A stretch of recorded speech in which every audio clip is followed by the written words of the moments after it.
एकलव्य से अंगूठा मांगने पर गुरु द्रोणाचार्य से आखिर कैसे लिया बदला। एकलव्य आखिर कितना शक्तिशाली था जो खुद भगवान कृष्ण को करना पड़ा उनका वध। महाभारत में ऐसे बहुत से पात्र हैं जिनसे कलयुग के लोग बहुत कुछ सीख सकते हैं। महाभारत में बहुत से वीर योद्धाओं का व्याख्यान है। इन्हीं वीर योद्धाओं में से एक थे एकलव्य। कहते हैं कि अगर एकलव्य से उनका अंगूठा नहीं मांगा गया होता तो आज वो महाभारत के महान धनुर्धारी कहलाते, कर्ण और अर्जुन से भी श्रेष्ठ।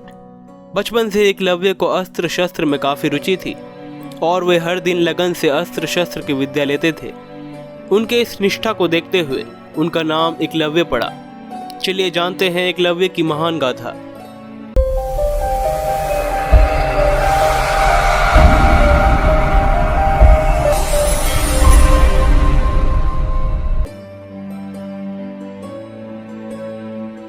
आप सभी का स्वागत है। आप देख रहे हैं मिस्टीरियस हिंदू। तो चलिए अब करते हैं ज्ञान की बात। वीडियो शुरू होने से पहले चैनल को सब्सक्राइब करना न भूलें।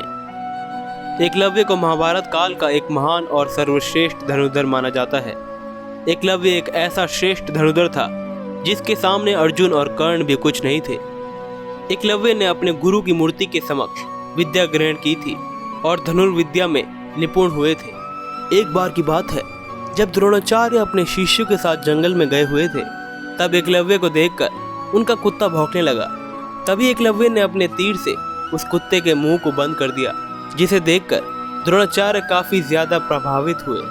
उन्होंने उससे पूछा कि यह धनुष विद्या उसने कहाँ से ग्रहण की। एकलव्य ने बताया कि उसने गुरु द्रोणाचार्य से विद्या ग्रहण की, वो भी उनकी मूर्ति के समक्ष प्रयास करके। ये देखकर और जानकर गुरु द्रोण जान गए थे कि भविष्य में ये लड़का अर्जुन से भी ज्यादा शक्तिशाली और श्रेष्ठ धनुर्धर बनेगा। उसके बाद द्रोणाचार्य ने एकलव्य के साथ छल कर दिया और एकलव्य से गुरु दक्षिणा के रूप में उनके दाहिने हाथ का अंगूठा मांग लिया, क्योंकि गुरु द्रोण नहीं चाहते थे कि अर्जुन के अलावा कोई भी श्रेष्ठ धनुर्धर हो। और उन्होंने भीष्म पितामह का वचन दिया था कि मैं कौरव पुत्रों के अलावा किसी को शिक्षा नहीं दूंगा। एकलव्य ने खुशी खुशी अपने दाहिने हाथ का अंगूठा अपने गुरु को दक्षिणा में दे दिया।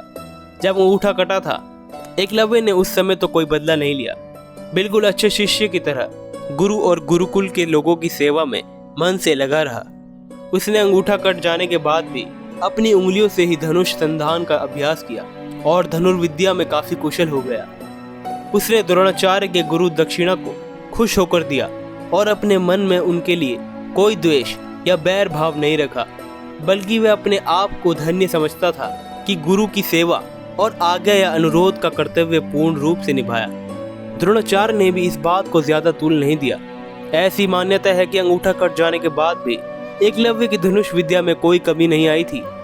महाभारत काल में एकलव्य अपनी विस्तारवादी सोच के चलते जरासंध से जा मिला था।